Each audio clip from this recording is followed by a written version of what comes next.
아멘. 우리 말씀은 열왕기상 19장 1절에서 10절까지 말씀입니다. 열왕기상 19장 1절에서 10절까지 같이 한 목소리로 봉독하시겠습니다. 아합이 엘리야가 행한 모든 일과 그가 어떻게 모든 선지자를 칼로 죽였는지를 이세벨에게 말하니, 이세벨이 사신을 엘리야에게 보내어 이르되, 내가 내일 이맘때에는 반드시 내 생명을 저 사람들 중 한 사람의 생명과 같게 하리라. 그렇게 하지 아니하면 신들이 내게 벌 위에 벌을 내림이 마땅하니라 한지라. 그가 이 형편을 보고 일어나 자기의 생명을 위해 도망하여 유다에 속한 부엘세바에 이르러 자기의 사환을 그곳에 머물게 하고, 자기 자신은 광야로 들어가 하룻길쯤 가서 한 노뎀나무 아래에 앉아서 자기가 죽기를 원하여 이르되, 여호와여, 넉넉하오니 지금 내 생명을 거두시옵소서. 나는 내 조상들보다 낫지 못하니이다 하고 노뎀나무 아래에 누워 자더니 천사가 그를 어루만지며 그에게 이르되 일어나서 먹으라 하는지라. 본즉 머리맡에 수풀에 구운 떡과 한 병 물이 있더라. 이에 먹고 마시고 다시 누웠더니 여호와의 천사가 또다시 와서 어루만지며 이르되 일어나 먹으라. 내가 갈 길을 다 가지 못할까 하노라 하는지라. 이에 일어나 먹고 마시고 그 음식물의 힘을 의지하여 40주 40야를 가서 하나님의 산 호렙에 이르니라. 엘리야가 그곳 굴에 들어가 거기서 머물더니 여호와의 말씀이 그에게 임하여 이르시되, 엘리야야, 내가 어찌하여 여기 있느냐? 그가 대답하되, 내가 만군의 하나님 여호와께 열심히 유별하오니 이는 이스라엘 자손이 주의 언약을 버리고 주의 제단을 헐며 칼로 주의 선자들을 죽였음이오며 오직 나만 남았거늘 그들이 내 생명을 찾아 빼앗으려 하나이다. 아멘. 기도하겠습니다. 하나님 아버지, 감사합니다. 새벽에 부르시고 하나님 오늘도 말씀으로 우리를 먹이시며 함께 하시니 감사합니다. 이 말씀 우리가 듣고 깨닫게 하시고 오늘도 이 말씀 붙들고 믿음으로 승리하는 우리가 되어지도록 우리 하나님, 성령 하나님 붙잡아 주옵소서. 하나님께서 함께 하실 줄 믿습니다. 예수님의 이름으로 기도하옵나이다. 아멘. 우리가 이렇게 살다 보면 여러 가지를 만날 때가 참 많이 있습니다. 때로는 승리를 맛보기도 하고 또 때로는 실패를 맛보기도 하지요. 잘 될 때가 있는가 하면 잘 못 될 때도 있습니다. 근데 그때 우리가 어떻게 그것을 받아들이고 그것을 가지고 우리가 어떻게 행하느냐, 참 중요한 문제인데, 오늘 나오는 이 엘리야는 우리가 지금 읽지는 않았지만 앞에 큰 하나님의 영적 부흥, 하나님이 함께 하심, 하나님의 놀라운 그 기적의 역사를 맛보아 알았습니다. 갈멜산에서 하나님의 불이 내려와서 그 재물을 다 태우고 도랑이 물까지 다 핥아버리는 그런 하나님의 살아계심을 맛보았고, 그로 인해서 바알과 아세라 선지 850명을 다 죽였지요. 그것을 하나님의 살아계심을 그들은 눈으로 목도했습니다.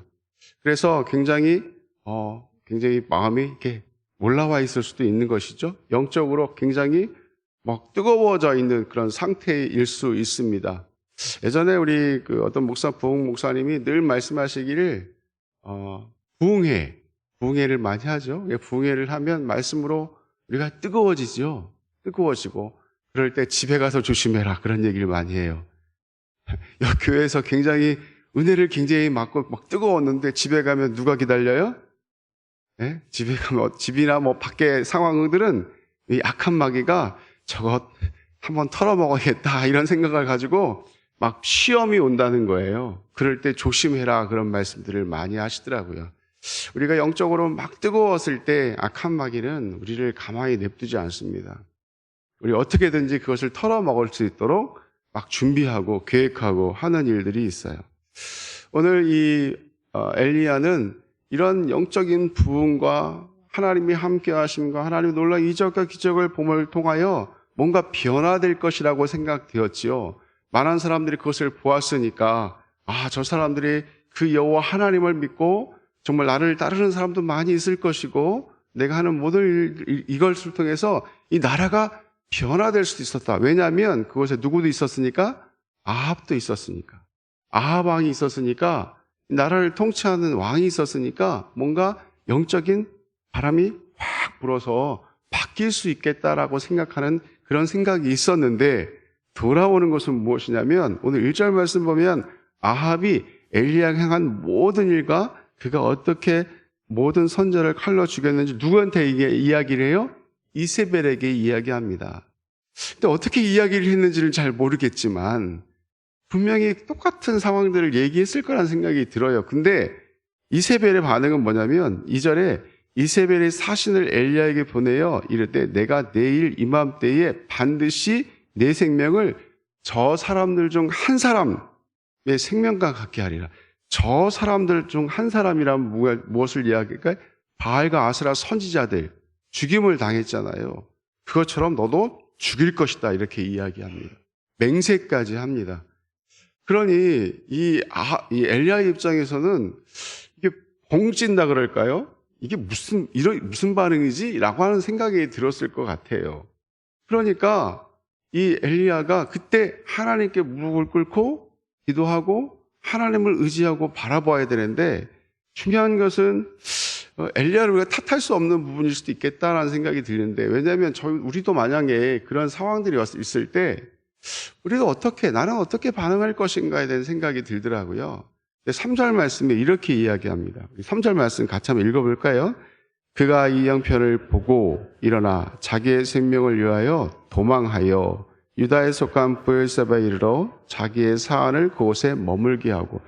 근데 중요한 것은 우리가 앞에 구절입니다. 그가 이 형편을 보고 어떤 형편이요? 지금 죽이겠다고 하는 이세벨의 반응이라는 거예요. 이것을 보고 어떻게 해요? 자기 생명을 위하여 도망갔대요. 또 멀리. 아무튼 이세벨로부터 먼 곳으로 도망을 가야 사니까 먼 곳으로 브엘세바로 내려갔다 이렇게 이야기합니다. 자기 사환을 그곳에 머물게 하고 자기는 더 들어가요. 광야길로 더 들어갑니다. 이게 광야로 한 40km 더 들어간대요. 거기 들어가서 로뎀나무 아래에서 어떻게 해요? 죽기를 원하여 하나님께 이야기합니다. 여호와의 넉넉하오니 지금 내 생명을 거두어 주옵소서. 근데 여기서 우리도 그런 상황들에서 우리가 어떻게 할 것인가? 엘리야가 왜? 근데 우리도 그런 상황이 오면 전 더하면 더해져 덜하지는 않을 것 같은 생각도 들어요. 근데 중요한 것은 우리가 하나님을 바라봐야 될 줄로 믿습니다.